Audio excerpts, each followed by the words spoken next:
there are some flights that take off and they're the normal thing, right? I mean, I don't know if I'm in San Diego, and it's one of those things where a flight from San Diego to San Francisco happens all the time. A flight from San Diego to Oakland flies all the time. If you're on Southwest, they fly every hour and a half. It's just another flight, another flight, another flight, and it's habitual. And if you commute using a plane for work, I mean, if you live in one spot and head somewhere else, well, then you're used to it. And well, if I miss this flight, I'll take the next one an hour later. Well, on the East Coast, the same thing was going on. There was flights that would take off out of New York and head down to Charlotte, because this was U.S. Air, and U.S. Air had a hub in Charlotte. So no shock that flight after flight would take off in New York and land in Charlotte, and if there wasn't one, there'd be another one. But that afternoon on January 15th, the guy got on the plane assuming that it would be a flight like any other flight. And yet within minutes, that plane would be laying in the Hudson, January 15th, 2009, and that man would be walking up and down the aisle of that plane, making sure everybody was getting off. Not one person died that day, because Chesley Sullenberger was a pilot that knew how to manage a list of tasks, knew how to stay calm in the midst of a lot of changing context. And the reason I start by talking about this pilot is because most of the time we remember the picture of the plane on the water, and we forget the small set of minutes between when those geese flew into the engine. Literally both engines just stopped working. Chesley said it was just silence. There was just a ridiculous amount of silence. It was deafening, with a lack of volume coming from those engines. It was unreal. And in that moment, he had to decide, and his co-pilot as a team, what they were going to work on. Now, here's the thing.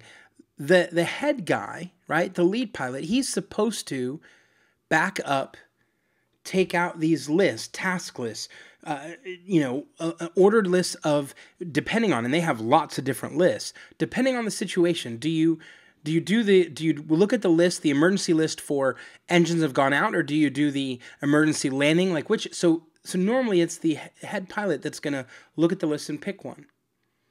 But his co-pilot had recently been recertified in training on that plane. And so it made more sense to say, you do this. And he, instead of what normally would be the co-pilot's job, he took a hold of the plane and said, I will navigate both in radio communication and the plane itself. I will navigate us down. See, the first thing they had to do was figure out their roles. And the next thing they had to be clear about was their goal. And if you listen to the audio, you can hear back and forth where there's a debate over, well, what's next? And in fact, it wasn't much of a debate, because Sullenberger's like, I'm not even talking to you. I'm ignoring you, because I can tell from the conditions of what's around me, we're not going to be able to turn around and land back at LaGuardia. Roles were clear. Goals were clear. And once roles and goals were clear, then it was a matter of execution. Now, why am I telling you this? Well, the reality is, over the next several months, maybe, you're going to find yourself in a situation where there's just a lot of work to do. And when there's a lot of work, it's nothing like a plane going down. It's not that big a deal. But when there's a lot of work coming at you, there's a tendency to kind of freak out. And in that freak out, to freeze up. And in that freeze up, you start losing your ability to navigate through all the work you have to do. And I want to suggest that there's a lesson to be learned from that particular day and Sullenberger's navigating of that situation.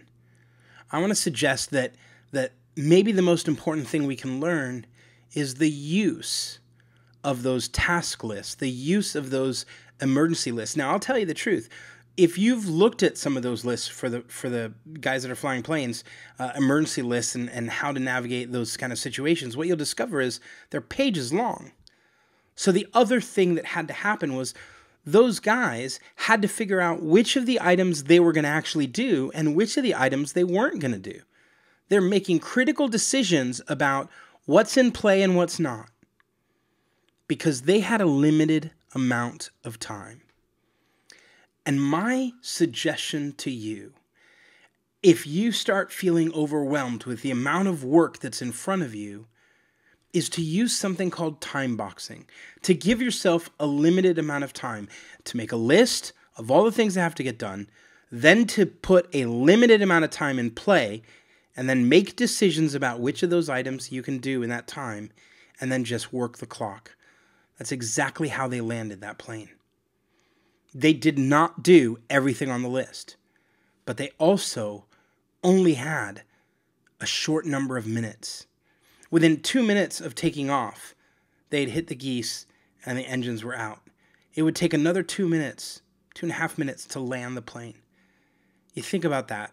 In 4 minutes, all sorts of decisions had to be made. And if you watch and study firefighters on a scene, the first 60 seconds are critical. In the first 60 seconds, most major decisions are made about the allocation of resources, about the paths of navigation that are going to be taken into the building, about which approach and strategy that are going to be used, and even contingency and backup plans, all within the first 60 seconds, because those 60 seconds mean life or death for those firefighters on that scene. Now, when you look at all the work you have to do, it's likely you're not going to feel that you're in a fire or that you have to land an emergency plane. But high performers, not just in those situations, but high performers understand how to use the clock to their advantage.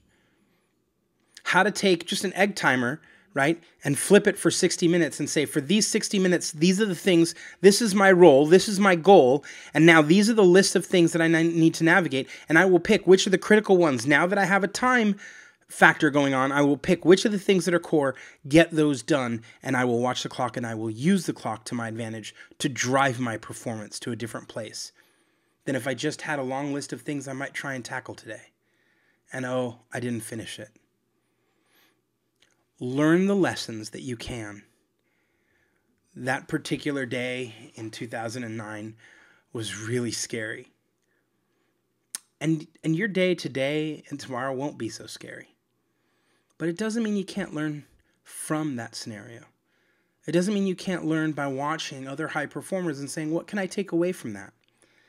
And in the case of Sullenberger, learning how to manage the clock, learning how to make tight choices once you define your role and your goal, and being very clear about which tasks you're going to do, use the clock to get them done. And you might land your plane successfully.